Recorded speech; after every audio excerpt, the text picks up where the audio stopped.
नमस्कार, आप देख रहे हैं टोटल टीवी। मैं हूं सौरभ जौहरी। सीधे रुख करेंगे आईपीएस वाई पूरन कुमार का अंतिम संस्कार हो रहा है, वहां की तस्वीरें आपको दिखा देते हैं। सीधे तस्वीरें टेलीविजन सेट्स पर आप टोटल टीवी के देख रहे हैं। हम आप तक वो तस्वीरें आपसे चंद पलों बाद पहुंचाने की कोशिश करेंगे।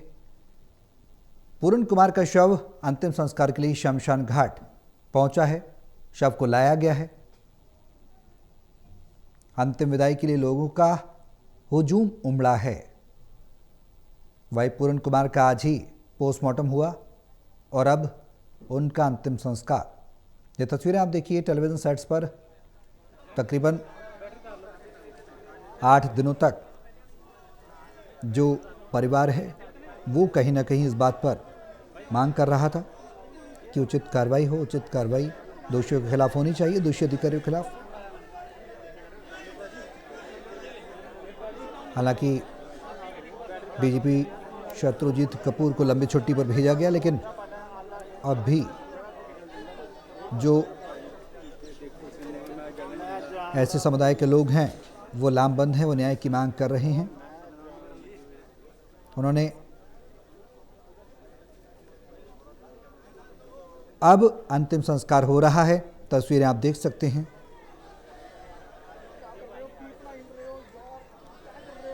तो पूरन कुमार का शव अंतिम संस्कार के लिए शमशान घाट पहुंचा है। अंतिम विदाई के लिए लोगों का हुजूम उमड़ा है। वाई पूरन कुमार का आज ही पोस्टमार्टम हुआ और अब अंतिम संस्कार की तस्वीरें आप देख सकते हैं।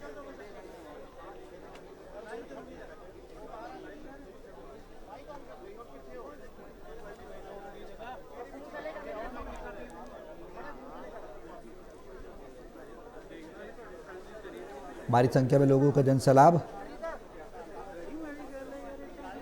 देखा जा रहा है शमशान भूमि में। कुछ तस्वीरें उनके शव को ले जाते हुए भी।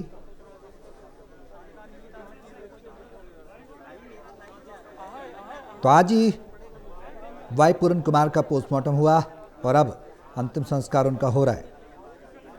ज़्यादा जानकारी के लिए पानीपत से टोटल टीवी के एसोसिएट एडिटर देवेंद्र कथुरिया हमारे साथ हैं। फोन लाइन पर सीधे उनका रुख करेंगे। देवेंद्र, क्या आपको जानकारी है? एक लंबी जद्दोजहद हमने देखी उस पूरे प्रकरण में। कई तरह के डेवलपमेंट देखने को मिले, कई तरह के नए नए ट्विस्ट देखने को मिले। एएसआई का सुसाइड हुआ, उसके बाद अब अंतिम संस्कार पोस्टमार्टम के बाद किस तरह का माहौल वहाँ पर समुदाय विशेष में देखने को मिल रहा है? नम आंखों से लोग विदा कर रहे हैं, अंतिम विदाई दे रहे हैं। अभी भी क्या कुछ लोगों की मांगे हैं? किस तरह की परिस्थिति वहाँ पर बनती हुई नजर आ रही है? विस्तार से बताएं।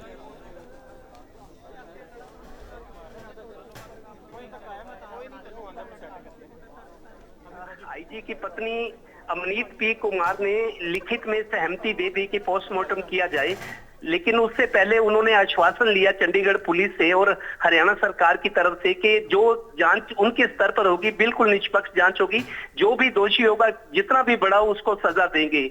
तो हालात चूंकि अब बदल गए थे। दूसरा मामला खुदकुशी का सामने आने के बाद इस पूरी घटना में ट्विस्ट ही नहीं आ गया, टर्निंग पॉइंट आ गया। मैं बताऊं तो आज पोस्टमार्टम 4 घंटे की प्रक्रिया के बाद पूरा किया गया। अभी 4 बजने बज चुके हैं।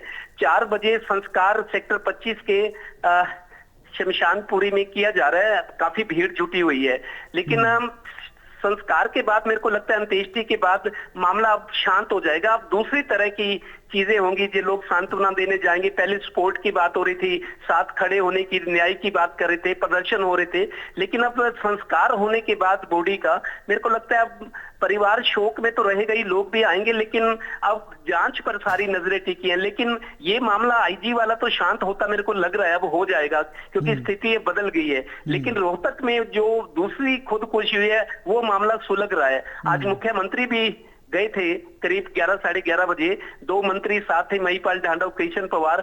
उन्होंने उस संदीप लाठर जिसने अपने मामा के घर में गोली मारी थी खुद को कल, वहां उसको परिवार को सांत्वना दी है और बॉडी को उन्होंने श्रद्धांजलि अर्पित की है फूल चढ़ाकर। और मुख्यमंत्री ने आश्वासन दिया कि इस पूरे मामले की निष्पक्ष जांच होगी। हालांकि परिवार के लोग रोहतक में वो इस बात पर अड़े हुए हैं कि पहले आईजी का जो परिवार है, क्योंकि उन्होंने जातिवाद फैलाया है, जातीय भेदभाव और करप्शन, भ्रष्टाचार का मामला उस परिवार पर पहले दर्ज किया जाए, तब हम अग्नि के सुपुर्द करेंगे शरीर को, तब पोस्टमार्टम। वो लोग भी अड़े हुए हैं। हालांकि एसपी रोहतक और दूसरे सामाजिक लोग मनाने की कोशिश कर रहे हैं।